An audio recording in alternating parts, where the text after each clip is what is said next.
कोणार्क, अपना शहर अपनी बातें। शहरामध्ये बऱ्याचदा पावसाळ्यामध्ये सखल भागात पाणी साचतं आणि ते पाणी काढण्यासाठी आपल्याकडे काही पोर्टेबल पंप्स आहेत, मात्र त्याची क्षमता तेवढी मोठी नाही.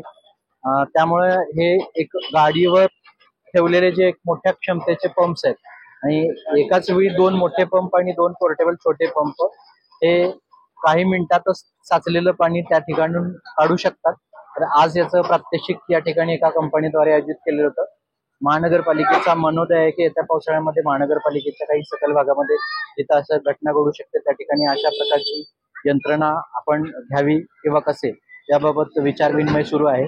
आज त्याचं प्रात्यक्षिक बघायचं होतं म्हणून आम्ही या ठिकाणी आलेलो आहे. आपण स्वतः बघितलं असेल की डी वॉटरिंग म्हणजे पाणी सखल भागातून काढून ते हलवणं किंवा त्यामुळं पूर परिस्थिती निर्माण होणार नाही आणि लोकांच्या घरात पाणी शिरणार नाही याकरता ही यंत्रणा किती उपयुक्त आहे हे आज प्रात्यक्षिक याच्या ठिकाणी झाले.